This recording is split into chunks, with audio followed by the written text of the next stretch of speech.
All right, we're going to get started here. So thanks everyone for attending. We're going to do a webinar here on cold water bass fishing. And I'm Tyler Brinks. So again, thanks for attending. This is the second webinar that I've done this year. We're going to have another one coming up and we'll talk about it. But we'll just go ahead and jump right into it. I'll kind of tell you a little bit about who I am. And this will be recorded. So if you have to, leave or anything, it will be on YouTube afterwards. I'll put it on my personal YouTube. It's just YouTube/Tyler Brinks. And it will also be on the Navionics YouTube probably tomorrow. So they're usually pretty quick on getting it going. So if you have any questions, just feel free to enter them at any time. We will get to them. I'll stop periodically to look for questions, and if not, we'll get them all at the end. But feel free to ask anything. And we're going to talk about cold water bass fishing. Like I said, I'll tell you a little bit about who I am. Basically, I work fishing. That's all I do. So I'm an outdoor writer. I work for a lot of different brands within the fishing industry, and I fish a lot. So, a lot of the stuff that I'm going to talk about is stuff that I've gathered through my own personal experience, tournament fishing, but also a lot that I learned from pros, both fishing with them and writing articles as well. And I've been able to practice that and do it. And, that's really what it's all about is learning. And that's what I'm here to do, is to teach you some of what I've learned about cold water bass fishing. So we'll go ahead and jump right into it.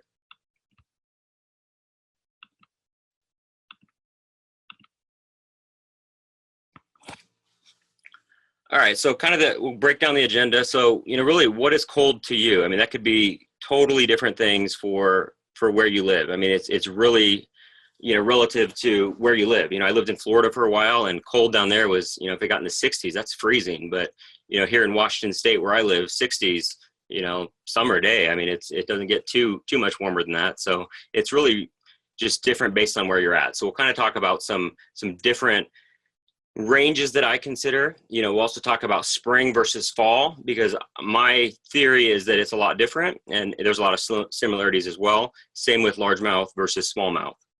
And we're going to talk about a lot of different approaches. We're going to talk about bait selection, locations, and then, like I said, the Q&A. Okay, so how cold is cold? I mean, this is really cold. This was, this past fall. Actually, it was in December, and I was having little slushies made as I was reeling in my bait, so it was very cold, and guides were freezing up. It was just not a fun time, but the fish were biting. So that is really cold for me. I think it's cold for anywhere if the water's in the 30s, and that's what it was. It was 39 degrees when we launched. We caught a lot of fish. So like I said, how cold is cold? I mean, that varies based on the region. It's all different. Here in the Northwest, I would say cold is 40s and 50s, but that's really warm for a lot of different regions. So it varies based on region. And there's also a big thing about a sudden cold versus something that's a little bit more prolonged. You always hear about cold fronts in bass fishing. If it gets cold overnight, that has a lot bigger impact than if it's just been cold for a month straight. The fish do get used to it, and they do still need to eat. So they need to eat. They may not eat as much. They may not want to move as much to eat, but they still got to eat. But if it's a sudden cold front, that is a time when they do not eat as much. And also the spring versus the fall is totally different. 40 degrees in the spring and 40 degrees in the fall is different, because, it's just warming up to 40, so the fish are getting a little more active. Or if it's cooling down to 40 degrees, they're really just slowing down. So it's just completely different. So that's what I mean when I'm talking about the cooling down versus the warming up. So the main ranges that I put together, and this could be different again based on where you live, but I would say the 50 to 55 is a range that's pretty cold. And then also the 40 to 50 degree range, and then the under 40. I've caught bass in the 30s. I've caught bass through the ice. Like I said earlier, they still need to eat. They're just not going to eat as much. You're going to have to move slower. You're going to have to change your approach, but you're still going to be able to catch them, just maybe not as easily as you would if the water's in the 60s or 70s. So, kind of touching on what I was talking about, the cooling down or warming up. So, as it's cooling down in the fall, that's actually one of my favorite times to fish, because it signals fish need to eat because they're going to be slowing down for the winter. So that is a time when fishing's really good. Then again, the warming up in the spring, that signals spawning. They're moving out of their winter locations. They're getting closer and closer to spawning. But both of those situations require forage, they need to eat. I mean, that's what they are. They live to eat. So they're going to need to be able to find forage somehow, whether that is, bluegill or crawfish or shad or whatever it is, they need to eat something, and that's just really what their life is all about. They spawn, they eat, and they die. I mean, that's really pretty simple. And, like I said, there's a lot of differences between spring and fall. Many of the same locations are going to be good. We're talking about flats, we're talking about grass, for instance, maybe that last grass that's still alive in the fall is where they're going to be, or it's that first vegetation during the spring. It's maybe the exact same place, but they're going to be using it at different cycles of the year, if that makes sense. So, that's just kind of some of my theories that I've learned through fishing. Like I said, a lot from, pros that I've spoken to, that I've fished with, and, and a lot of it that I've actually experienced firsthand. Okay. So we're going to kind of talk about spring a little bit. And, this is one thing that, I had some questions before we started this. I sent out the registration link, and some people, had some questions beforehand. They said, how shallow should I be fishing when it's cold? One of my biggest pieces of advice is do not be afraid to go very shallow. That, like I said, that last remaining grass, that can hold heat in a way. It could be the last grass that, one, there's going to be, less grass. So the fish are going to be congregated in that area. The bluegill are going to be congregated in that area. The perch and everything else are going to be keying on that. So, that last grass may be where to be, but it's also could be the first live grass. And shallow water also warms up a lot faster in the spring, and I have this picture here, because this was an example of a fish that I caught in a tournament this year it was basically right after ice off, and it was in 3 feet of water. It's because that's where they're looking to go, because the water is a little bit warmer. They're looking for anything different. Maybe it's, 2 degrees warmer because it is shallower and the sun is beating on it. So that can make a huge difference. If the main lake is 40, but, something that's 3 to 5 feet of water is 42, that could be a huge change. And that's what those fish are looking for, is just a little bit warmer. I mean, think about when you're cold, and, if you just could get warmer anyway, put on another jacket or whatever it is, that's going to just make you feel more comfortable. And that's the same way for fish, but even more so because, as they're cold blooded. So temperature really affects them. So that's, kind of one of my theories is do not be afraid to go shallow. And, the on the opposite end of it, this is really spring focused, but kind of a side note, this late fall that we just had into December, went out on the lake, fish deep, water was in the low 40s and didn't catch anything, but then went back a few more times and caught tons of fish in that under 10 feet of water, just because it has that last remaining grass, and that's where the bluegill were, and that's where the perch were, and that's where the bass were. Way out deep, the fish weren't quite there, whether it was just there was still something for them keeping them shallow, so they didn't need to be out there deep. So again, just don't be afraid to go really shallow, even if it's super, super cold. So, again, I see some more people joining us. This will be recorded. So if you have any questions, just feel free to shoot them off now. We'll take a few breaks here in a few just to see what kind of questions we have so far. And then again, at the end, we'll go through all the questions that we missed. I'll be happy to answer them. And then also at the end of this, you'll get an email from me with my email address on it. So just reply with any questions. I'd be happy to answer them and happy to help you out. All right, so moving along, we're going to talk a little bit about smallmouth and largemouth, because as we know, they're, completely different species, totally different minds of their own, but they have a lot of similarities in my experience. Typically smallmouth are more known for, cold water fishing, just because that's their, really their natural habitat is the northern states. That's where they were from.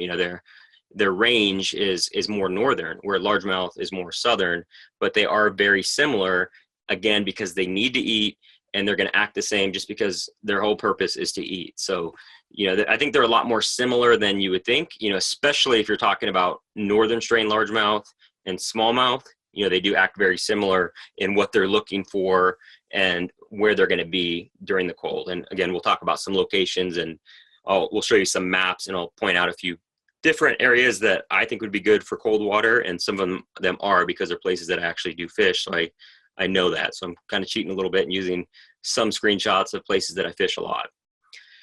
So, you know, another thing too is this northern strain versus Florida strain largemouth. You know, if you've ever fished for Florida strain largemouth, or really you've probably read somewhere along the way in a magazine how negatively they react to cold water. And it is so true. You know, like I briefly mentioned, I lived in Florida, and, you know, I always heard that, you know, Florida strain bass, you know, they have a cold front and they just shut down. And I just thought that was, you know, a lie, you know, but until you go down there and fish it, you know, it completely shuts off. It just can totally shut off. Like, you're not going to catch any fish. Like, I always use this example. I fished a tournament on Lake Okeechobee. You know, it was just a club tournament, not that big, but we fished and fished and fished out of the whole club, you know, 15 boats or so, and their co-anglers, and there's 4 bass caught. So that was a big cold front on Okeechobee. And right then I knew that that was true. Largemouth in Florida, or any Florida strain largemouth, really do shut down with the cold. So yeah, that just takes a lot different approach. You know, we'll kind of talk about some different baits. You know, in that tournament, I was actually fortunate to catch 1 2-pounder and got 2nd place. And it was just by fishing very slow and having some luck. But, you know, really the whole moral of the story is, you know, Florida strain bass hate cold water, and whatever you read is totally true. So if you've never experienced it, just believe me, it's very true. So, you know, like I said, how cold is cold? You know, that's going to make a huge difference if, you know, you are in Florida. You know, it's, you know, 50 to 55 is like frigid, you know, but here in Washington State, like I've said, that's warm. You know, the 40 to 45 and under 40, you know, that's completely different. So we're going to just take a quick second here, because we have hold on one second here. Hold on one second, guys. We do have a poll.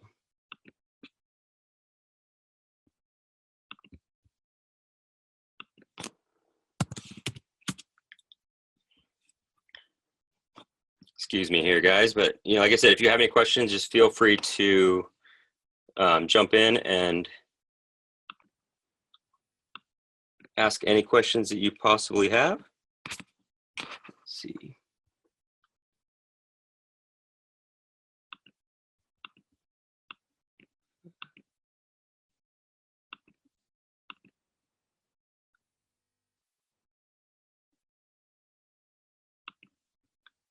Okay, we'll get back to this here in just a second, but my screen is gone, so hold on one second.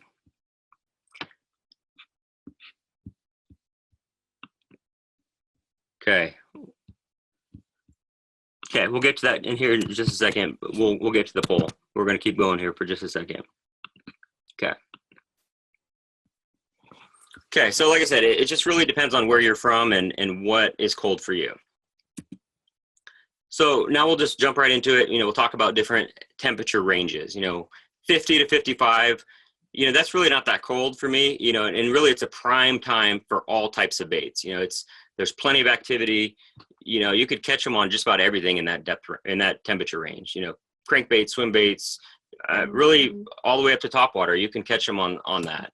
You know, it's definitely a time when fishing's really good in my experience at 50 to 55, you know, both right, because it's kind of tipping into the pre-spawn, but then in the fall, you know, that's when they're starting to feed up. So that may be one of my favorite temperature ranges, because there's plenty of activity, the bait fish are around, the fish are doing all kinds of stuff, and it's really just a time for them to eat. Now, dropping down to the 40 to 45 or 40 to 50, you know, the bait selection is going to start narrowing down, you know, slower moving baits and longer pauses, you know, nothing as aggressive. You know, it's really topwater, in my experience, is going to be out of the question. You know, you're going to have to start changing your approach with that 40 to 50 degree range.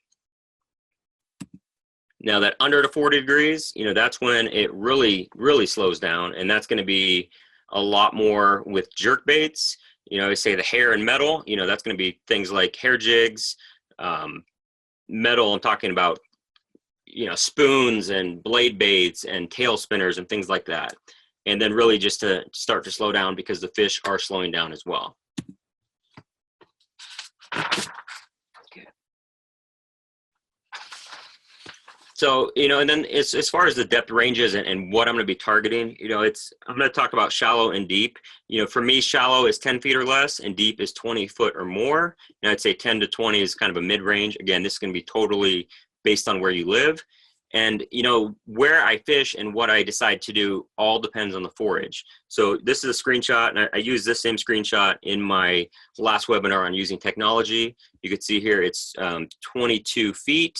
46-degree water, and there are bait fish down there, and there's bass under there. So that's why they're in that 22 feet of water, because there's bait fish there. So a lot of it is going to be using your electronics to find that bait fish, to find the grass, and to find places where bass and bait fish are going to be. So rocks, grass, and warmth. Like I said, that's a lot of what I'm doing is using my electronics to find this. You hear this all the time. Rocks retain heat. They warm up faster. Everything else. Dying grass can also provide that warmth too. You think of something that's black and dying, and that can actually retain some sunlight and actually be a little bit warmer. And I actually just did an article with the pro recently, and he was talking about pre-spawn fishing, how he looks for docks that have, the black plastic under them. Either it's the floats that are black, and his theory is that actually helps to, just add a little bit of warmth. And, it makes sense. And that's really what it's all about. Like I mentioned earlier, a degree or two can make a huge difference. So really anything, either it's rocks or dying grass or something that's going to provide a little extra temperature is going to help out and, keep those bass closer just to kind of stay warm. Okay, we are going to pause here for just a second. I'll see if I can get that Q&A situated. You can look at this picture of this. Isn't that bass like old looking? Yeah, that thing was like crazy. It looked like it was 30 years old.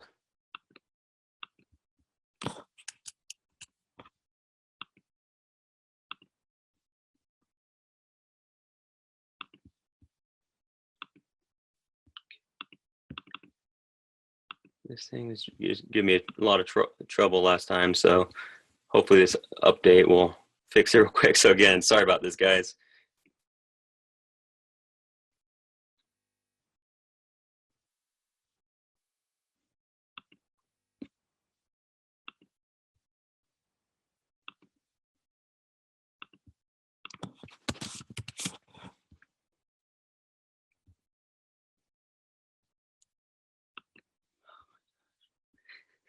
Okay, we're going to keep going. But like I said, I'm going to get all these questions at the end, but we're going to jump right into lure selection, because that's a huge a part of maximizing your success with cold water. And I'll give you some of my favorite lures, talk about why, and then, even some of my favorite baits and things like that, actual specific lures as well. So for cold water bass, there's a wide range of baits that will work. Everything from jerk baits to drop shot to metal baits, like I said, hair jigs, crankbaits, and swim baits. That sounds like a lot, but those are all baits that I use when the water's cold. So, jerk baits, like I said, I just start off with this one because this is by far my favorite thing to do when it's cold. This picture right here, this was, again, like 40 degrees out, and the biggest key with jerk baits is having those long pauses. You want to give those fish, those that are cold, a little bit extra time to find your bait and to bite it. And this is true both early and late in the year. And typically I like those more slender jerk baits and those longer jerk baits. This is I'm a Flit 120, the Megabass Vision 110 is awesome. The Spro Mix Stick 110, those are great baits. And the reason that I like the more slender baits is the action that it gives. If you're going to have a shorter bait for one, it's going to have a lot tighter darting action, and it may be moving too fast. Same thing with some of the bigger, thicker jerk baits. The action may be a little bit more wobble, and it just may be too much action. So really, if any of these three baits or any copies of these exact baits are awesome to use. They work. They perform. I like them all.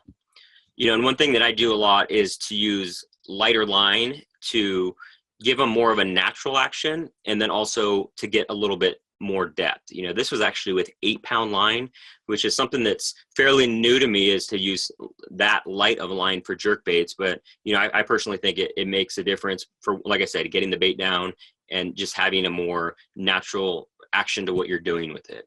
So don't be afraid to, you know, go light. Typically, you're not going to be fishing around a lot of cover, so you can use 8-pound line.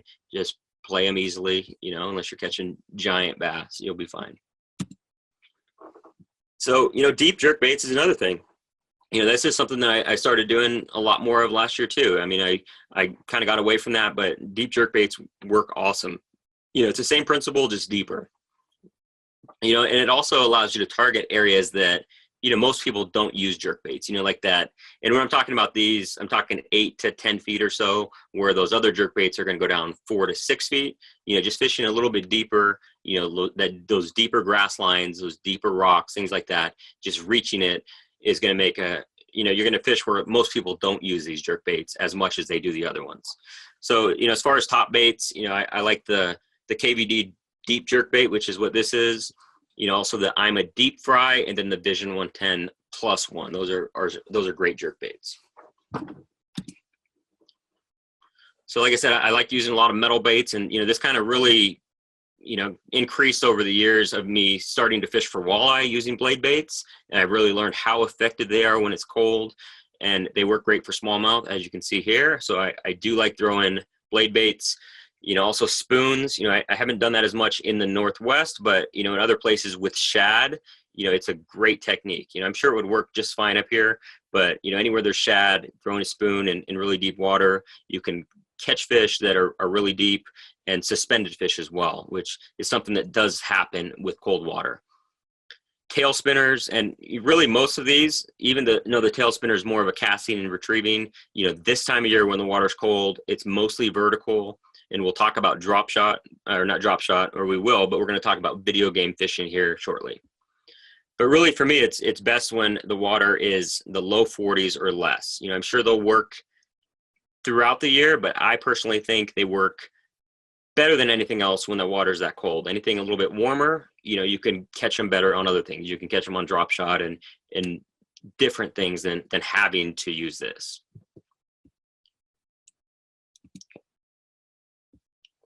Okay, hair jigs is another thing that, you know, it's ultra finesse. You know, some of these are like 3/32 ounce and super light, you know, but they're really lifelike. You know, that fur, whether it's a marabou or it's a synthetic like this one here, you know, it has a lot of action, but it's a natural action. You know, as you stop the bait, it's just slowly flowing, and it's a really cool action, and it's something that you cannot get with plastics, because, you know, plastics do a great job of imitating all kinds of bait fish and things like that, but they just don't have that flowing action like a hair jig does. So it's a great thing to use when it's really cold.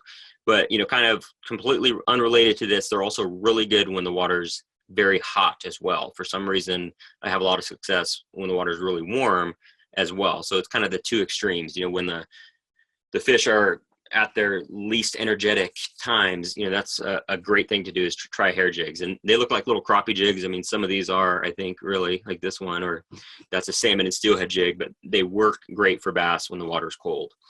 And they can be fished very slowly. You can, and then just barely moving them, they're going to get a lot of action, but again, that natural action. But, you know, I don't just use hair jigs. I use straight up regular jigs, like finesse jigs. You know, and what I like to do is make it a lot more compact. You know, this style of jig has, you could see on there, it's trimmed, you know, with the collar short. So it just makes it a little bit more compact, you know, versus two, you know, strands of the jig going all the way down there. It's just one. So it's just going to be a more compact design. And I think that that really helps when the water is really cold. So, you know, to kind of keep with that theme, you know, I like to use straight tail trailers or compact trailers, you know, nothing that's really too flapping. You know, it's, you know, those curl tails are good, you know, but you can get away with something like a sweet beaver, or something that just has a natural action like a crawdad that's not really aggressive, if that makes sense.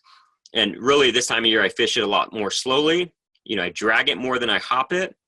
And then I prefer the football heads and the round heads quite a bit because of where I'm fishing it around rocks and things like that. I think that those don't get hung up as much. So that's kind of what I stick to. This is actually a Dirty Jigs finesse jig, but a football head's great, and they work, they work year round, but they do work really good when the water's cold.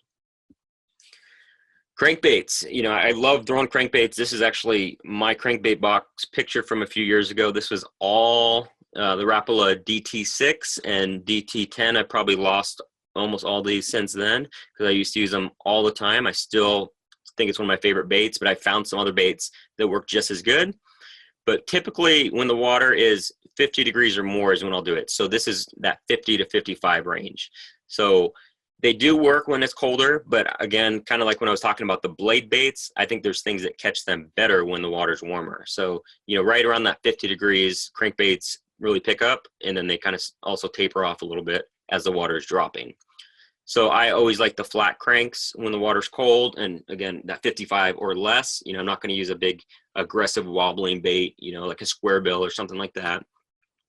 So something that has that tight wobble, like these balsa baits, I do use a lot of balsa baits, like this one, like I was talking about, but I also am a huge fan of the IMA Pinjack 200, which looks very similar, but it's plastic.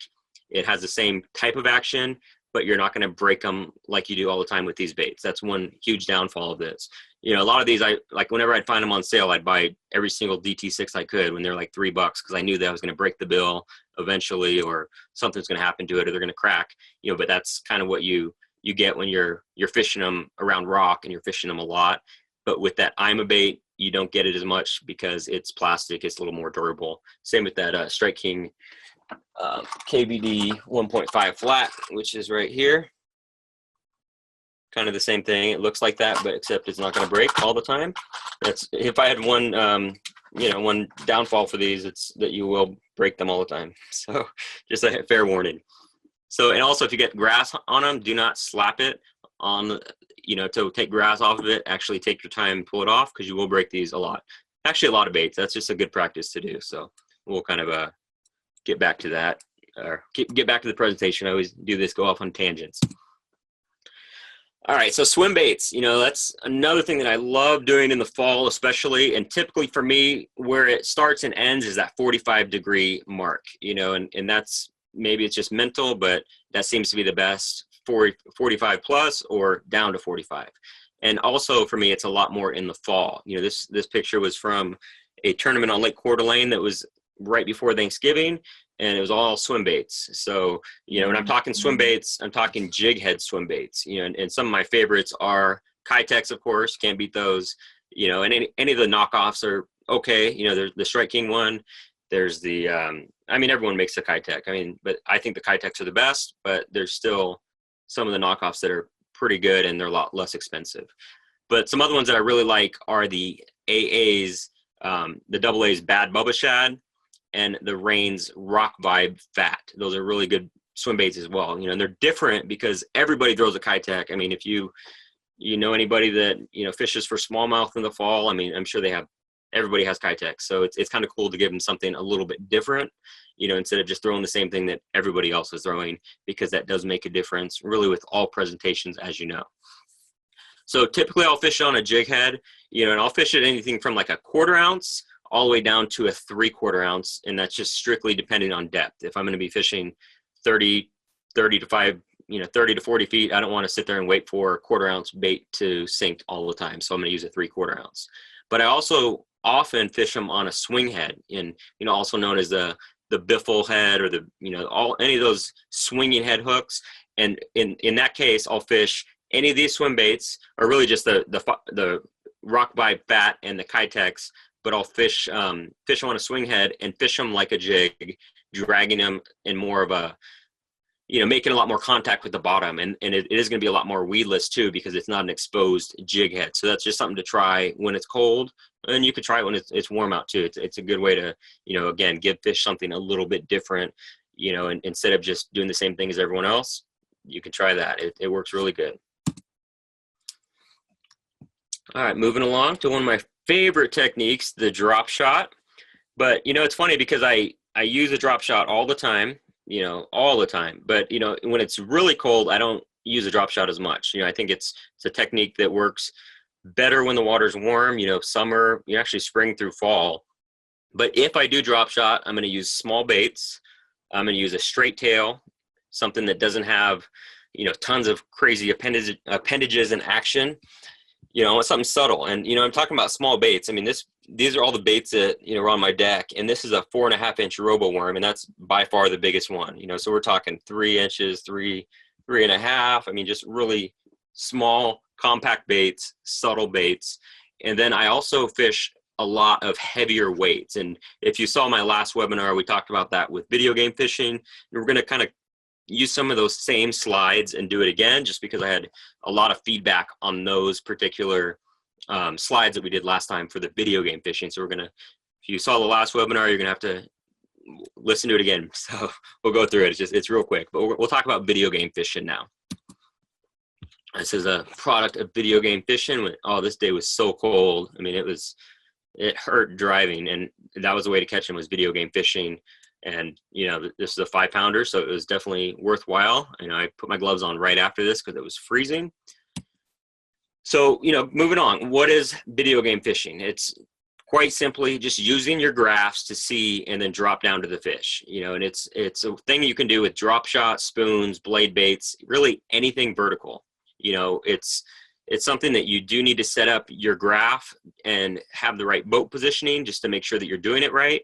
And, this is something I talked about at the last webinar. Don't rush out and buy like the most expensive electronics on the market. Don't go buy 3 16-inch graphs unless you want to, but you don't need that. Whatever you have probably will work. It really just comes down to learning really learning sonar and how it works. And more importantly, knowing where your transducer is and where you are.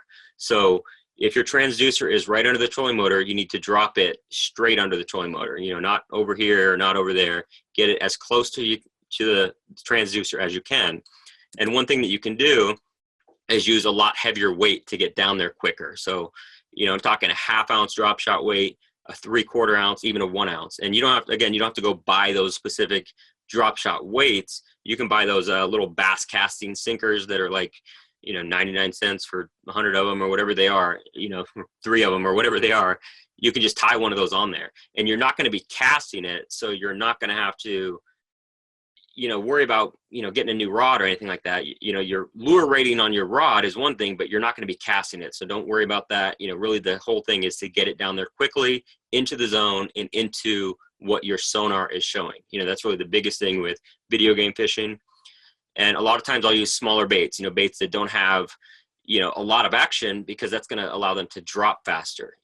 Personally, I use a lot of wacky rigs on a drop shot, but I don't when I'm video game fishing, because, those wacky, the either end of the tail falling down, that's just going to slow it down. You want it to get down there as quickly as you can.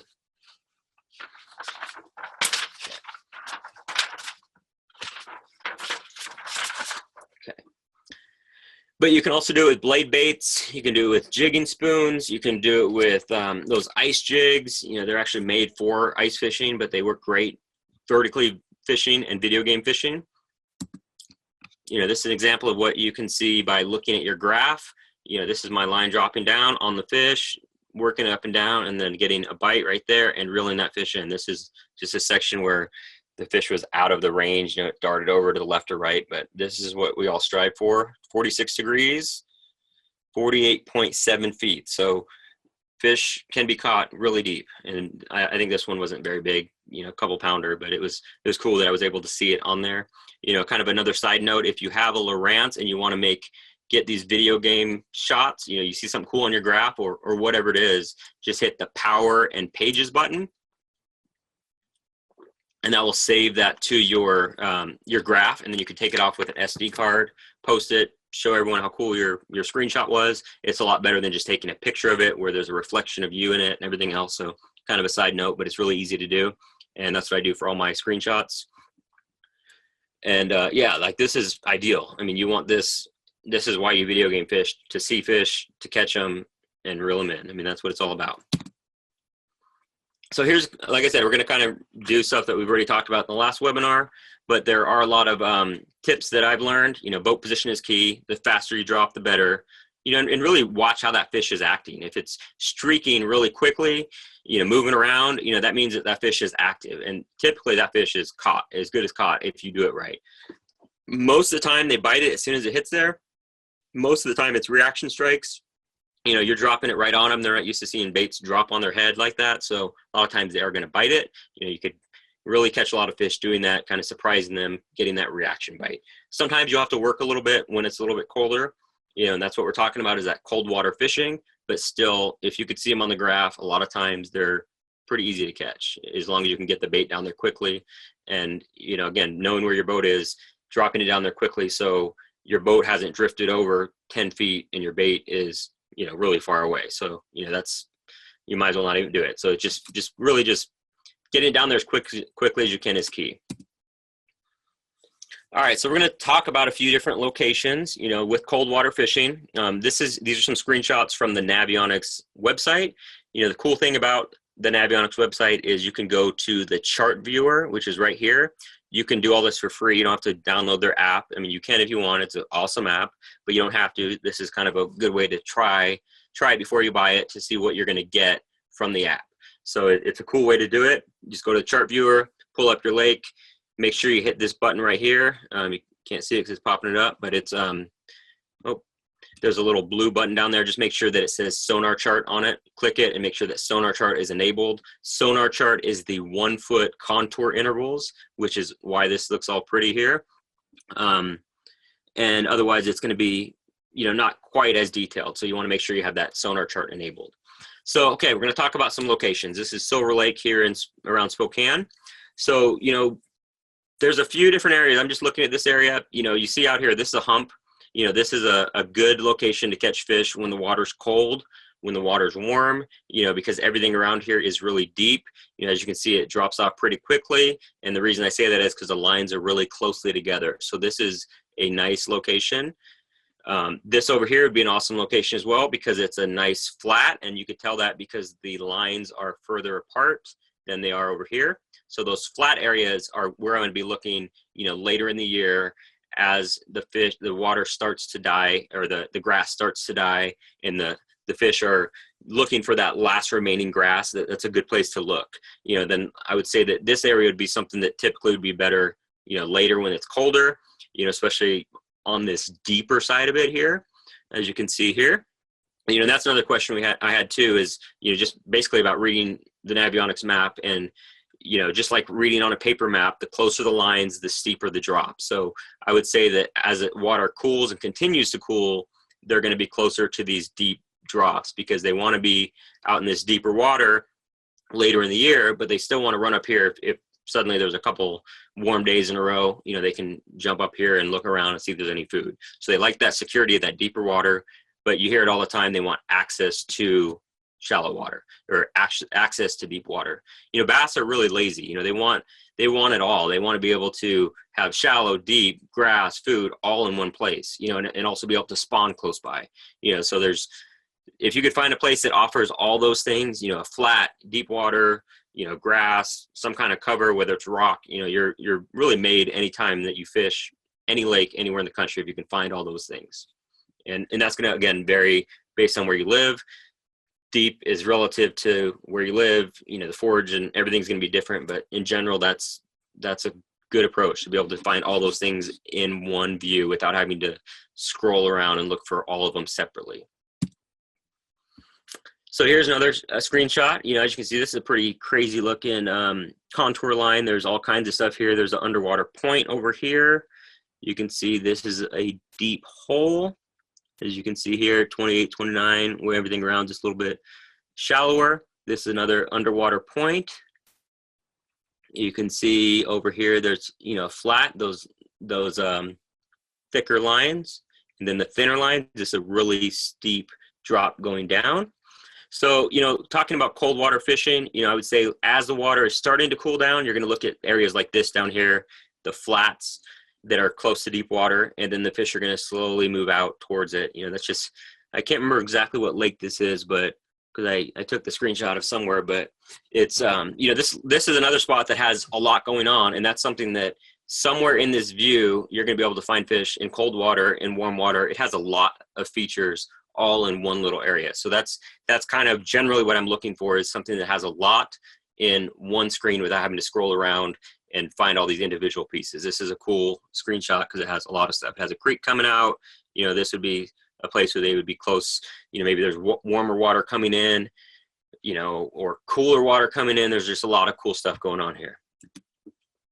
And here's another one. This is Newman Lake. And, you know, this is something that has a lot of features for this lake, because this lake, you know, really doesn't have a lot to it. You know, there's no real major humps or anything like that. So when you do find something like this that's, you know, a hump out in the middle of nowhere, it really stands out because everything else is really generally pretty flat. You could see these huge expanses where there's no lines because the water does not change depth very often. So, you know, if you find something that, you know, this may not look like that big of a deal compared to this place, but on a place where there's not a lot of features, it really makes a huge difference. So, you know, as the water is slowly getting warmer, you know, I know, for instance, this lake has stuff happening. You know, there's lily pads coming in over here and all that emergent vegetation. So those are good places to start early in the spring and then the last part of the fall as well.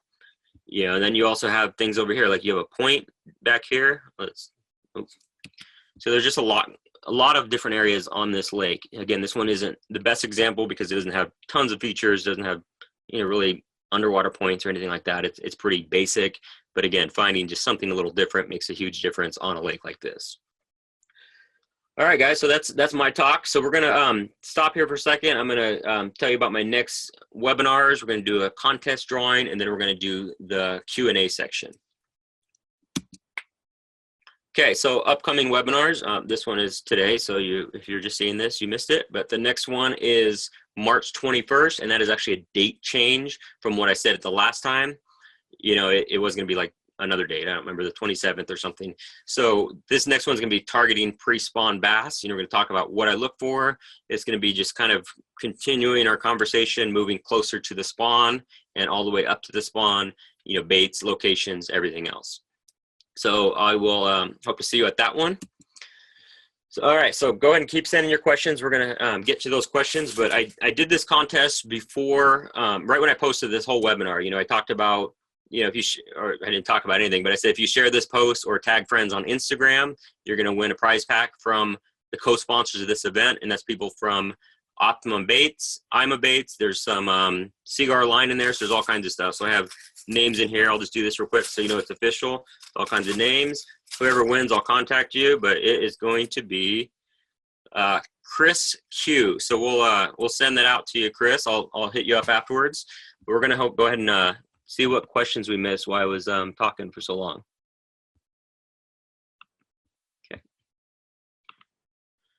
Okay, so keep sending those questions. We'll get to them. They have disappeared from me.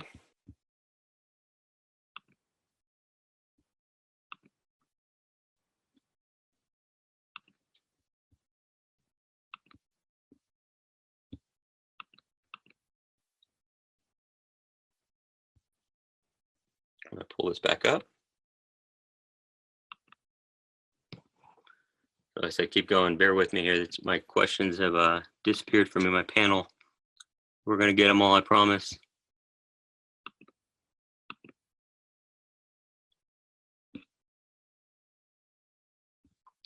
Restarting it. See what happens now.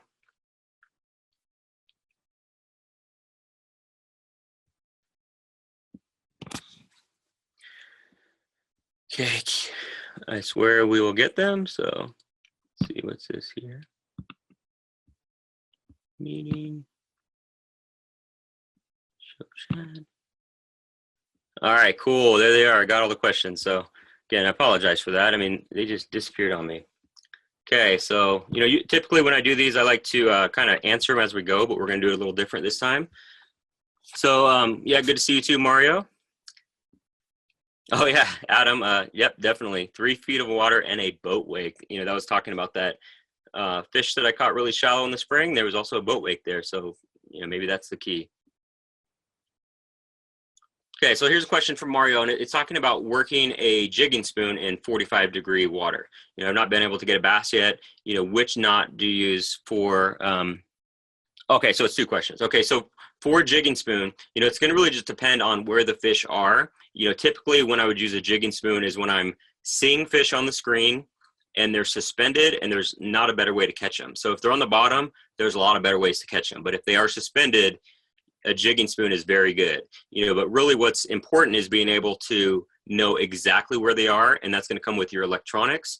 So it's going to be watching your spoon or counting down so you're right where, watching your spoon on the graph.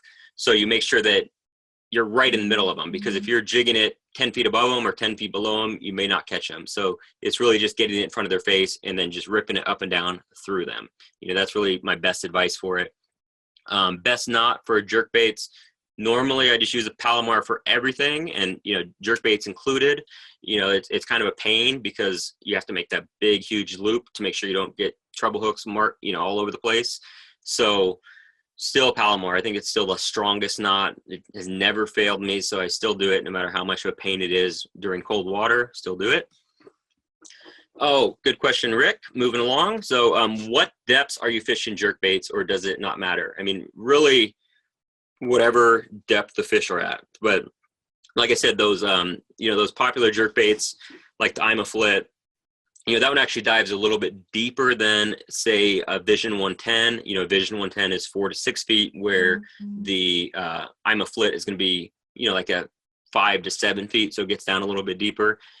Jerkbait fishing, in my experience, is a lot more visual than a lot of other things. It doesn't really matter as much about the rattle or the scent or any of that stuff. It's really about getting their attention. So a lot of times they'll come from a long distance to hit that jerkbait.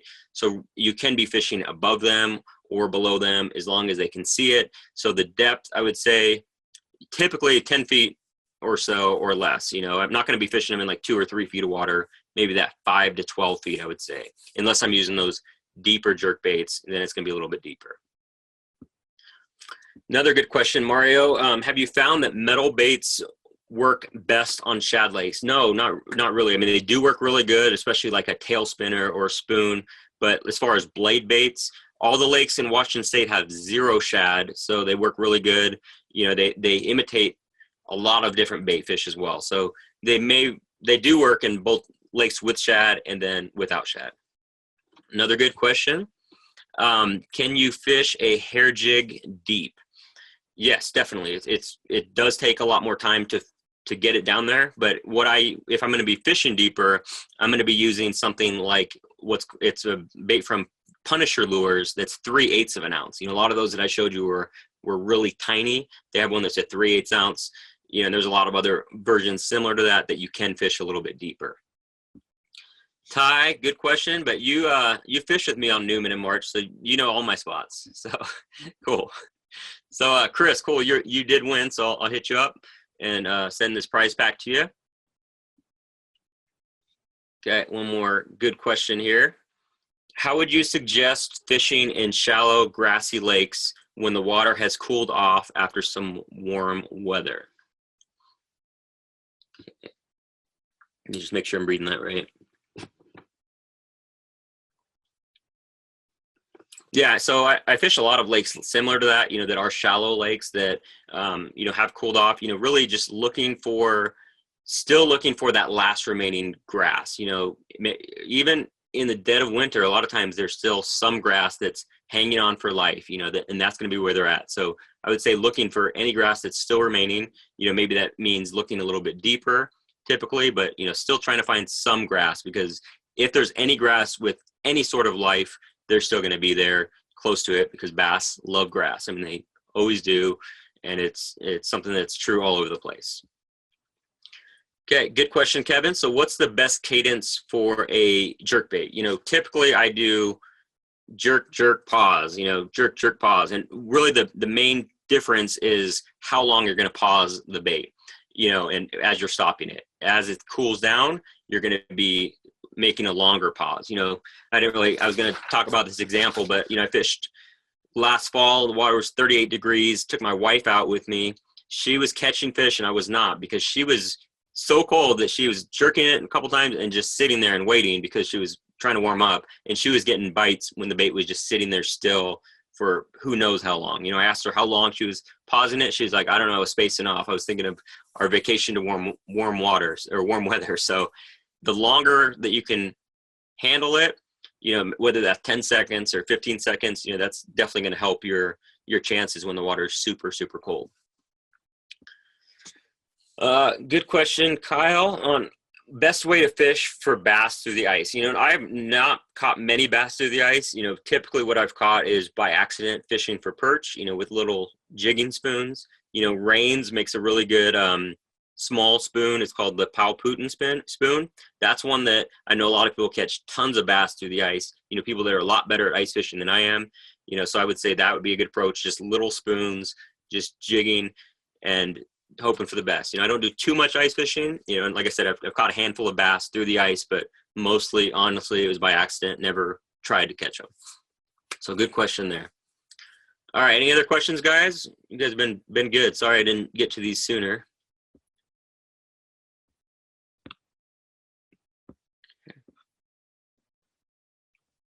Okay, another awesome question. So this is from Chris, and he's talking about early spring fishing and if you target outlets of rivers. And yes, sometimes, it just depends on water temperature a lot of times. Where I live, a lot of times the water coming into a lake is going to be very cold. That's going to be because it's ice melting, it's snow runoff. So typically it just depends on the water temperature, because sometimes that water is going to be cold, but it's warmer than what's in the lake, so it's actually going to be good. And anytime you can find current is generally a really good approach for bass fishing, because you're going to be able to, the fish are looking for, things are flowing out of the current. So there's, bait fish, there's nutrients, there's all kinds of stuff coming out of there. So, it just depends on the water temperature, but typically rivers or current or any kind of inflow is going to be a good approach. So it just depends on what the water temperature is of that outflow. All right, awesome question. I just see him right in here, Adam. So that's it. Okay, another good question. Kind of jig head do you use for your swim baits in deep water? My all-time favorite is the Revenge heads, and I just like the hook, I like the design, I like the paint job, but I just started pouring my own, and I haven't used them yet, but the new mold from Do It Molds, I think it's just called the swim bait head. Let's see if I have any over here. Where did they go? Yeah, I don't know where I put them, but they're really cool because they kind of cradle those Kitex and things like that. So that's like I said, I like those Revenge heads, which are very similar to the VMC heads. And then also now I'm going to probably start using those Do It Molds ones, just because they're more of a compact design and they cradle the bait, if that makes sense. Like there's a little bit of the lead that come in the weight is actually going to be under the swim bait. So it's a smaller bait that's heavier, or smaller hook, or smaller head, I should say. Okay, so good question.